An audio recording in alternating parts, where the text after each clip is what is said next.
Heaven is tangible. It is a city. I mean, Revelation speaks about a new Jerusalem coming down from heaven, and the description of it is so big that it's bigger than most nations.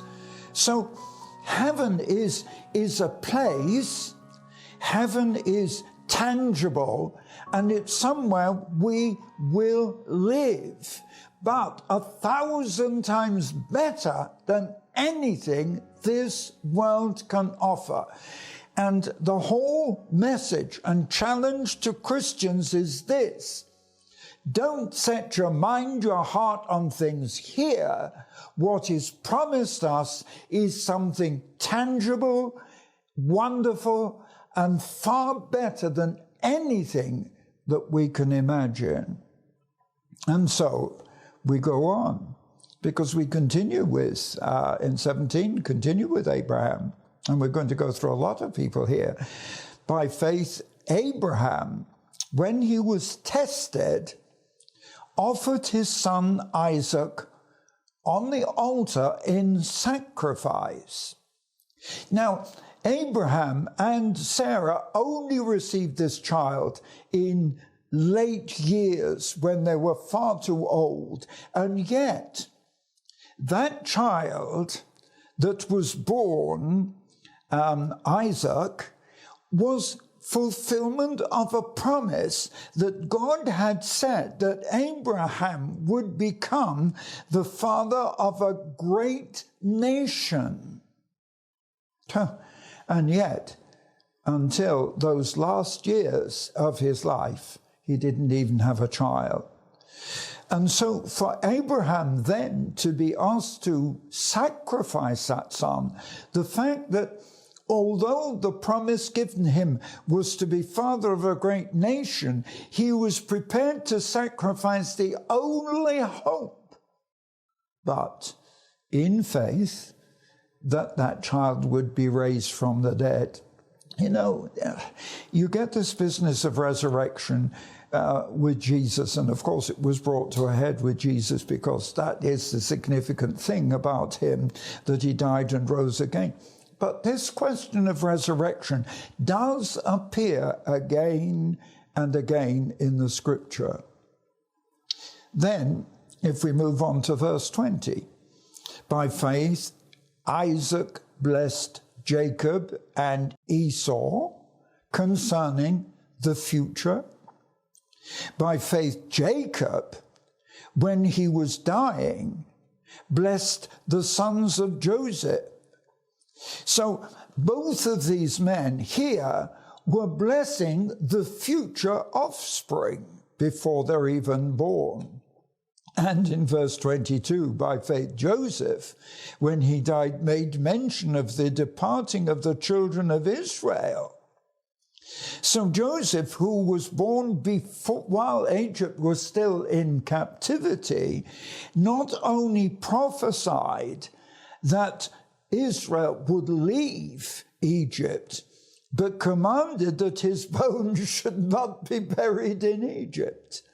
You see, these things are so prophetic. Prophecy isn't just with the words of the great prophets. Prophecy comes out from the lips of so many. And in verse 23, by faith, Moses, when he was born, was hidden 3 months. Why? Because the order was to kill all the male boys. And his mother, well, it doesn't say just his mother, come on.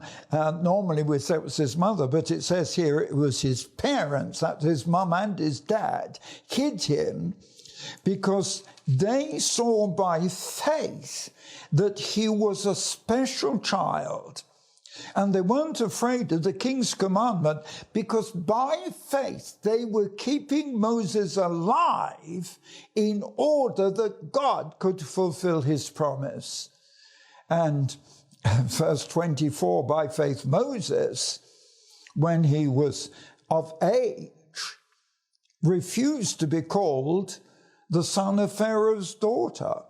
Verse 25, he chose rather to be identified with the captive Israelites and suffer affliction with them, rather than enjoying the pleasures of sin. And believe me, that Egypt at that time was a hotbed of sin. And to be the son of Pharaoh's daughter would have brought him into a life of sin and corruption, but he chose instead to identify with his people. Why? Verse 26.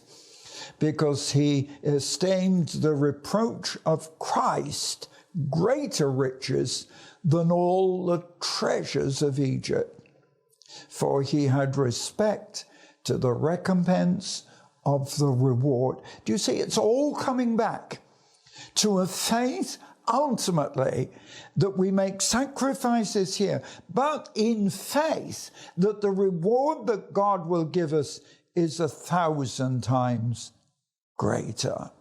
And in verse 27, he left Egypt, not afraid of the wrath of the king, but as seeing him who is invisible, because through all of this, he saw in the Spirit, he recognized God who is invisible.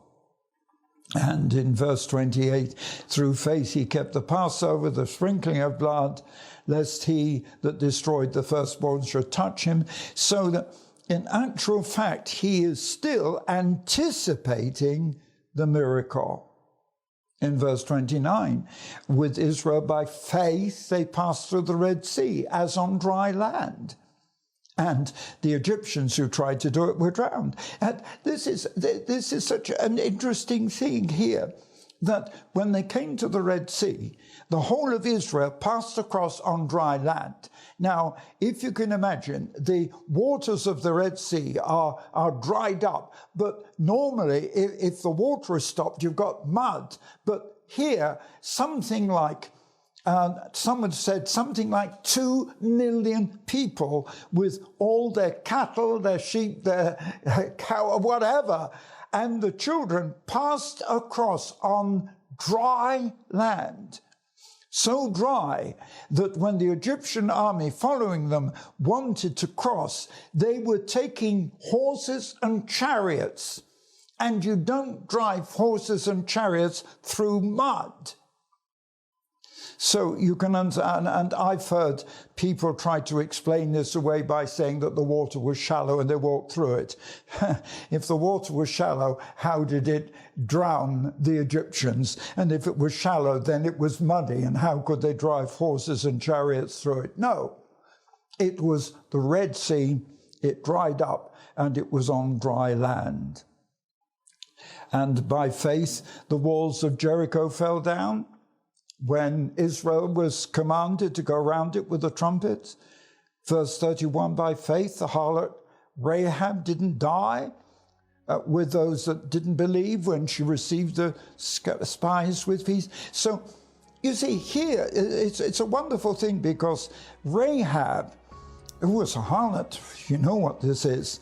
Rahab didn't die with the other sinners. She was a sinner. She didn't die because in faith she rescued the spies, and they gave her the sign that she had to put that red cord in the window so that they would identify her house and the wall, and the red cord is a symbol of the blood of Christ. You see, it all comes back to that whole question of faith.